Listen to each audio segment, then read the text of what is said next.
본문의 말씀을 가지고 그리스도의 사람이라고 하는 정의라고 하는 것을 우리가 함께 나누겠습니다. 오늘 본문의 말씀은 그리스도인이 누구인가라고 하는 것을 사도 바울이 에베소 교회를 통해서 분명하게 전달해 주고 있습니다. 내용은 우리가 나눴던 고린도 교회와 비슷합니다. 고린도 후서도 이렇게 하나님의 뜻으로 말미암아 사도된 바울이 고린도에 있는 교회와 아가야에 있는 성도들에게 은혜와 평강이 있기를 원하노라 이렇게 말하고 있습니다. 그런데 여기는 고린도에 있는 교회와 아가야에 있는 성도들에게 은혜와 평강이 있기를 원한다라고 보편적으로 이야기하고 똑같이 찬송하리로다라고 하는 것으로 3절이 시작을 합니다. 그러니까 형식은 고린도 교회에 보내는 글이나 에베소 교회에 보내는 글이 다 똑같은 형식을 취하고 있습니다. 그런데 고린도 교회와는 달리 에베소 교회에서 에베소에 있는 성도들과 그리스도 예수 안에 있는 신실한 자들에게 편지한다라고 하는 것은 그리스도 안에 있는 신실한 자들이 에베소에 있는 성도라고 하는 것을 다시 설명해 주고 있는 것입니다. 다른 영역이 아니라는 거예요. 그러니까 고린도 교회에 보낸 고린도 후서는 고린도와 아가야 온 지역에 있는 성도들에게 보내는 회람서신이었다고 한다면 에베소도 물론 그런 회람서신의 형식을 가지고 있지만 에베소 교회가 얼마나 하나님 안에서 신실한 자들인가라고 하는 것을 다시 설명한다는 것입니다. 그 이야기는 그리스도 안에서 예수 그리스도를 믿는 사람들이라고 하는 그런 존재들은 어떤 사람들이냐? 믿음과 거룩한 삶이 분열되거나 부조화한 사람이 아니라는 거예요. 믿음의 사람이자 삶이 곧 거룩을 담아내고 있다라고 하는 것을 드러내는 그 사람들이 곧 그리스도 예수 안에 있는 그러한 사람들이다라고 분명하게 정의를 해주고 있다는 것입니다. 고린도 교회는 찬송하리로다라고 이렇게 말씀하면서 하나님의 위로를 이야기하고 우리가 받는 환난과 고난을 이야기하고 이런 것들로 쭉 이렇게 그 형식의 내용을 담아보고 있는데요. 에베소 교회에 보내는 이 글에는 찬송하리로다라고 시작하지만 하나님께서 얼마나 구체적인 예정을 통해서 우리를 택하시고 하나님의 뜻을 우리에게 담으셔서 우리로 하나님이 원하시는 존재가 되게 하시는가를 그대로 찬송하고 있습니다. 여기에는 우리가 겪고 있는 환난, 고통, 또 아픔, 그리고 거기에 하나님이 위로를 기대하는 마음 이런 것들이 하나도 드러나지 않는다는 거예요. 어느 때 바울이 더 힘든 상황 가운데 있었는가? 에베소에 편지를 보낼 때가 더 심각한 상황에 처해 있었음에도 불구하고 사도 바울은 자기가 당하는 환난이나 또 하나님의 위로에 대해서 고린도 교회가 필요로 하고 있다라고 하는 것을 굳이 에베소 교회처럼 설명을 못하고 다른 형식으로 담아내고 있다는 거죠. 그런데 에베소 교회는 환난, 위로, 긍휼 이런 이야기를 굳이 하지 않아도 보다 더 깊이 있는 핵심 가치를 전달해 줌으로써 우리가 누구인가를 정확하게 이해하는 것이 이 모든 삶을 바르게 풀어가는데 가장 중요한 그런 기초가 된다라고 하는 것을 전달해 주고 있다는 것입니다. 그러니까 어디까지 다루느냐? 사람의 감정, 상황, 그리고 위로 이런 어떤 겉사람에 대한 것들을 고린도 교회에서 먼저 시작해야 된다고 한다면 에베소 교회는 깊이 있는 중심을 다루고 핵심을 만지고 하나님의 거룩한 뜻을 보다 더 깊이 있게 전달할 수 있는 그러한 모습으로 비춰지고 있다는 것입니다. 그러니까 믿음의 수준에 따라서 전달되어지는 말씀의 깊이가 다르다는 거예요.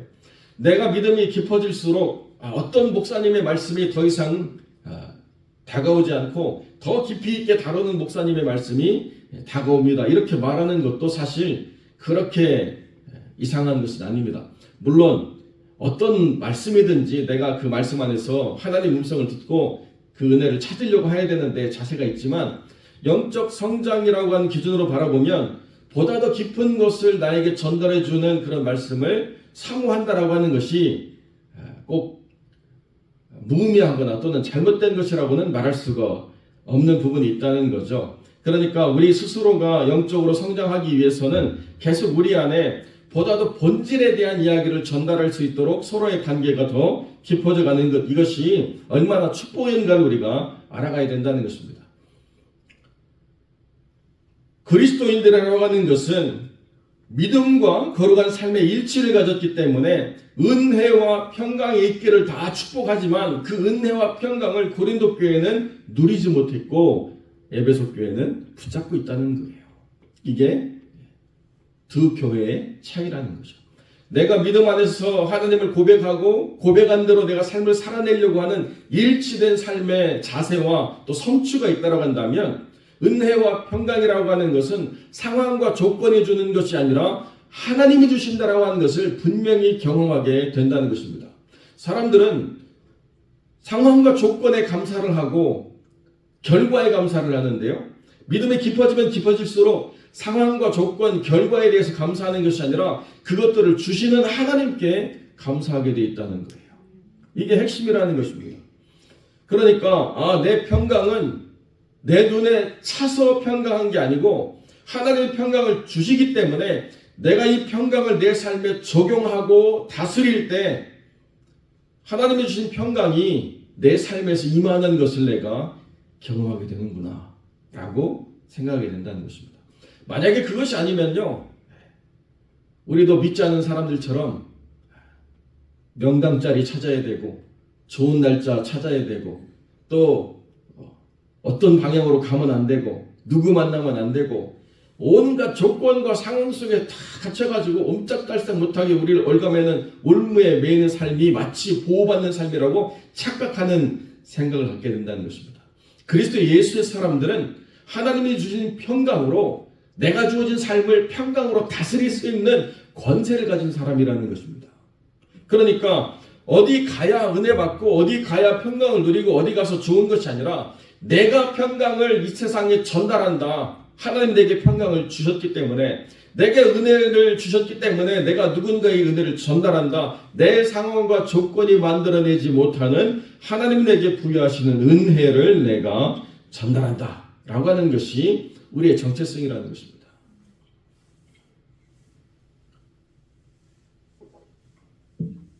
자, 이게 역설적이죠. 하나님의 은혜를 전달하는 사람이요, 그 하나님의 은혜를 받기 위해서 하나님께 철저하게 고립된 삶의 자리를 지켜낼 때가 있거든요. 누가 봐도 그런 삶을 선택하지 않을 수 있는 선택에 많은 기회들이 있음에도 불구하고 그 자리를 계속 지키고 있어요. 그런데 그 자리를 지켜내기 때문에 하나님이 주시는 풍성한 은혜가 그분을 만날 때마다 임하는 역사가 있다는 것이죠. 지금은 하늘나라 가신 어떤 목사님이 계신데요. 저희 교단에서는 여자 목사님을 인정하지 않기 때문에 합동 측 같은 신학을 가지고 있지만 여자 목사님을 인정하는 그러한 교단에서 안수를 받고 목사님이 되셔서 목회를 열심히 하셨는데 참 많은 아픔과 갈등이 늘 있었습니다. 사기 결혼 같은 결혼을 해가지고 귀한 집 외동딸로 자란 이 목사님이 완전히 결혼 생활에서는 그런 핍박과 어려움을 겪어가지고 너무나도 고통스러워요. 한날 갔더니 그 포악한 남편이 또 폭력을 행사해가지고 찬 바닥에 이렇게 냉골 바닥에 누워 있는 것을 보고 저희 누님이 댁으로 모셔가지고 몸을 추스리게 하고 또 보호하게 하고 이렇게 돌보더라고요. 왜 그런 생활을 계속 이어가십니까? 다 끊어버리고 얼마든지 그 길을 선택하지 않을 수도 있는데 계속 하나님 안에서 그 뜻을 모르면서 하나님 은혜를 붙잡고 하나님이 원하시는 것을 찾고 있는 중이다. 나는 그 이상도 그 이하도 아니다라고 이렇게 말씀하셔서 참 마음이 아팠던 그런 기억이 있는데요. 그분의 모든 삶을 보면 지금은 하늘나라 가셨지만 그분이 얼굴이 대할 때마다 상황이 주는 평안, 상황이 주는 자신감에 휘둘리지 않는 것을 너무나도 아는 거예요. 하나님께 붙잡혀 있기 때문에 흘러나오는 평안, 하나님께 붙잡혀 있기 때문에 나오는 은혜, 하나님께 붙잡혀 있기 때문에 나오는 기쁨과 감사라고 하는 것이 그분의 삶으로부터 흘러나온다라고 하는 것을 너무나도 분명하게 우리가 깨닫게 되는 것이죠. 그러니까 우리가 누구냐라고 하는 것이 상황이 만들어주고 조건이 만들어준다라고 한다면 우리는 상황 따라 조건 따라 우리의 신실함이 바뀌고 또 변질될 수도 있지만, 하나님은 예수 안에 있다라고 하는 사람들은 신뢰할 만한 사람들이다, 그리고 거룩하게 구별된 사람들이라고 하는 것을 분명히 선언하실 때 그 은혜와 평강이 세상으로부터 오는 것이 아니라고 하는 것을 분명히 드러내는 삶을 허락하신다. 이것이 전제라는 거죠. 그리고 하나님이 우리에게 하늘에 속한 모든 신령한 복을 주셨대요. 하나님이 우리에게 하늘에 속한 모든 신령한 복을 주셨다라고 이야기할 때 우리가 받은 복을 한번 생각해 보면, 이렇게 하늘에 속한 신령한 복을 주셨는데 우리가 살아가는 삶에 그게 뭘까? 우리 이렇게 궁금해 하지 않습니까? 그럼 막 우리가 하늘의 신령한 복을 받았으니까 예언도 해야 되고 환상도 봐야 되고 방언도 해야 되고 치유도 해야 되고 우리 삶도 잘 살아야 되고 우리 자녀들이 형통해야 되고 복이라는 게 우리가 생각할 때 그런 것이라고 우리가 생각하지 않습니까? 그런데 하늘에 속한 모든 신령한 복이 뭐냐?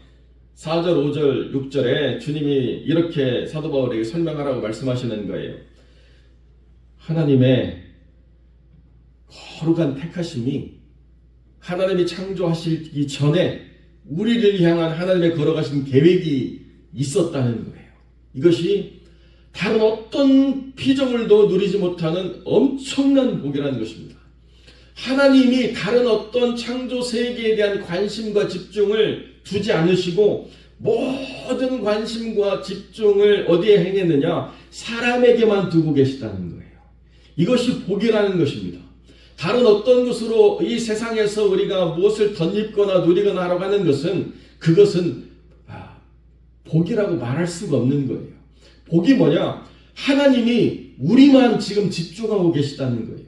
이것이 시기 날 정도로 하나님의 집중하시는 사랑이 우리에게 있기 때문에 사단이 우리를 계속 넘어뜨리려 한다는 것이죠.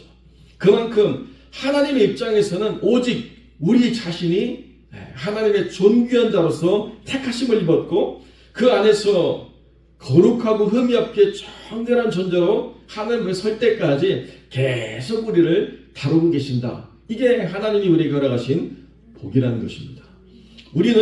우리가 누리고 우리가 주장하고 우리가 다스리고 우리가 마음껏 써먹는 복을 이야기하지만 하나님께서 우리에게 허락하신 신령한 복은 뭐냐? 우리가 하나님의 그 관심과 사랑 앞에서 하나님이 원하시는 거룩한 하나님의 피조물로, 마스터피스로, 하나님의 아들로 완전히 빚어지는 것, 이것이 하나님이 우리에게 허락하시는 놀라운 은혜라는 거예요. 여러분, 제가 어떤 서예가로부터 글자 하나를 받았는데요.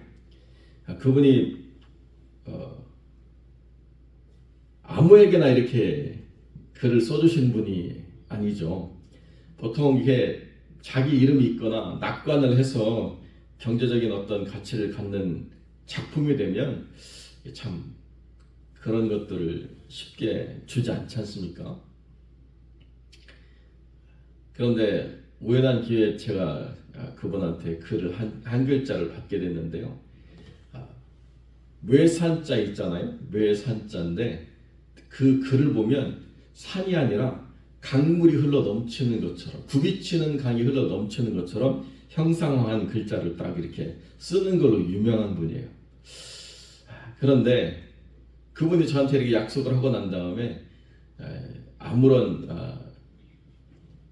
설명이 없이 시간이 지나가지고 그냥 잊어버리셨나 보다, 그냥 좀 가볍게 이야기하셨나 보다 그렇게 생각을 했더니 한 2달쯤 지나고 나서 저도 기억에서 잊어버렸는데 갑자기 뭘 하나 이렇게 딱 주세요. 그래서 보니까 글자를 써가지고 접어서 저한테 주신 거예요.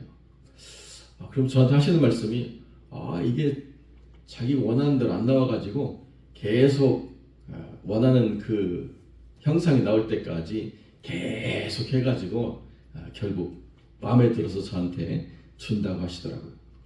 평생 그거 쓰신 분이었거든요. 그런데도 누구에게 이렇게 선물하려고 하니까 자기 마음에 차지 않아가지고 괜찮은 것 같아요. 우리 같은 비전문가가 보면 야, 참 괜찮다는데도 다 찢어버렸다는 거예요. 그거 하나 집중해가지고 딱 써서 자기 마음에 들 때 이렇게 딱 주시더라고요. 여러분, 세상 사람도 자기가 무언가 인정하는 가치를 만들기 위해서는 그 인정하는 가치에 준하지 않은 것들을 다 찢어버려요. 이건 무가치하다는 거예요. 그 다음의 가치가 있지 않습니까? 아니요. 그 다음의 가치가 오히려 내가 추구하는 가치를 무너뜨리기 때문에 다 없애버린다는 거예요. 여러분, 우리가 잘 아는 명품 만드는 회사도 마찬가지 아닙니까? 그 명품 백을 만들어가지고 시장에 풀고 난 다음에 명품이냐 아니냐의 차이가 어디 있느냐? 명품 백은요, 재고 할인이라는 게 없어요. 다 걷어다가 싹 소각해버립니다. 그래야 명품이라고 하는 가치를 유지할 수 있다는 거예요. 우리 생각에는 그거 좀 싸게라도 팔면 아니라는 거예요. 그러니까 어디에 집중하고 있느냐? 내가 원하는 가치가 세워지느냐 아니냐에 집중하고 있거든요. 다른 것들을 바라보지 않는다는 거예요. 하나님께서 우리를 만세전에서 택하셔가지고 우리를 어떻게 이끌어 가시냐에 하나님이 집중하고 계신데, 거룩하고 흠이 없는 존재를 통해서 하나님의 영광을 찬미하도록 하시는 게 하나님의 뜻이었다는 거예요. 이것이 우리를 향해서 집중하고 계신 하나님의 뜻이라는 것입니다. 우리는 우리의 관심이 다른 많은 것에 분산되어 있는데, 하나님은 우리 안에서 우리의 모든 그 내면이 하나님 보시기에, 우리 기준이 아니에요. 하나님 보시기에 거룩하고 흠이 없는 존재로 세워지는 것. 그래서 그렇게 흠 없는 존재가 드러내는 찬미를 하나님이 받으시고 싶다라고 지금 하나님 우리에 대한 삶의 목적을 분명히 밝히시면서 이게 복이라고 이야기한다는 것입니다. 이게 복. 찬미 얘기가 나오니까 또 말씀을 드리는데요. 저희가 이사 올 때 이삿짐을 컨테이너 박스에 실었는데요. 그 지게차가 와가지고 위에 드는데 중심이 안 맞았대요. 그래서 다시 싸야 된대요. 그날 차가 출발해야 되는데요. 그거 출발 못하고 또 지연시켜가지고 다 풀었습니다. 왜 그런가? 저희는 피아노가 흔들리면 안 되기 때문에 한쪽 벽에 고정을 시켜가지고 단단히 딱 고정을 했더니 이게 무거워가지고 컨테이너가 수평을 안 맞춘다는 거예요. 피아노를 한가운데 두고 다 모든 것을 하려고 하니까 얼마나 복잡한지 이루 말할 수가 없어요. 그래서 가져와가지고 저희가 이사 오기 전집에 갖다 놓다가 다시 이제 와가지고 피아노를 배치를 하고, 이제 토요일마다 아이들하고 아내가 이렇게 주일날 찬양을 연습하는데요. 제가 위에서 들으니까 피아노 소리가 얼마나 뚱땅거리는지, 이거 소리가 왜 이래? 그랬더니 이것도 지금 튜닝을 해야 되는데 이사를 몇 번 했더니 지금 튜닝이 안 맞아가지고 소리가 이렇게 난다고. 원래 피아노 소리가 그런 소리가 아닌데요. 와, 완전히 이사 몇 번 했더니 다 튜닝을 해야 되는 수준으로 떨어졌더라고요. 주님이 우리의 삶을 튜닝하시는 것은 얼마나 더 섬세하겠습니까? 주님이 우리의 삶을 다스리는 그 하나님의 관심이 얼마나 더 깊으시겠습니까? 하나님이 우리를 찬송하는 존재로, 하나님의 영광을 찬미하는 존재로 세우신다고 한다면, 우리가 하나님을 찬미하는 우리의 소리가 음이 떨어지거나 아니면 불안정한 소리를 내거나 여러 가지 것들로 하나님을 찬미하는 소리가 불분명해지면 이게 무엇을 내는 소리인지를 알 수 없게 된다고 한다면 이게 영광이 아니라는 거죠. 그러니까 하나님은 우리에게 집중하고 계시고 지금 우리를 튜닝하고 계시고 하나님이 원하시는 기대가치의 영광의 찬미를 드러낼 수 있도록 하나님 우리를 이끌어 가신다라고 분명히 성경이 우리에게 가르쳐주고 있다는 것입니다. 그러니까 우리의 주어진 모든 삶은 무엇을 위한 것이냐? 우리는 이 문제를 해결하기 위해서 고민하지만 하나님은 문제를 통해서 일하신다는 거예요. 어떻게 해요? 하나님께 더 정결해지도록, 하나님을 더 간절히 붙들도록, 하나님의 은혜를 통해서 하나님의 영광을 찬미하는 소리가 저 부는 것인지 꽹가리 치는 것인지 명확하고 분명하게 자기의 튜닝된 소리를 낼 수 있도록 하나님 우리를 이끌어 주신다는 것입니다. 그러니까 이것이 하늘의 모든 신령한 복을 받은 존재들만이 누릴 수 있는 특권이라는 거예요. 아무나 이렇게 하나님의 관심과 집중을 받을 수가 없습니다. 이것이 하나님의 은혜라는 거예요. 저희가 자녀를 키워봐도 마찬가지인데요. 저희 아이들이 이렇게 뭘 배워가지고 그걸 발표를 하면 여러분 그게 무슨 수준이 있겠습니까? 3살, 4살짜리, 5살, 6살짜리 하는 것들이. 그래도 잘하는 애 찍습니까? 내 아이 찍습니까? 말할 필요가 없어요. 발표하는데 잘하는 애를 찍는다라고 하는 건 이건 아빠, 엄마의 마음이 아니죠. 그냥 내 아이가 뭘 하는 거에 집중되어 있는 거 아니겠어요? 그게 하나님의 우리에 대한 관점이라는 거예요. 지금 우리가 부족해도 우리가 뭔가 열심히 믿음과 삶을 이치해내려고 하고 힘들고 어려워도 여기에 하나님이 우리를 다루시는 방식이 있구나. 여기서 하나님께 더 집중해야 되겠구나를 우리가 생각하면 그때 하나님을 영화롭게 하는 거룩한 믿음의 성숙이 일어난다는 거예요. 그게 하나님이 우리를 다루시는 방식이라는 것입니다.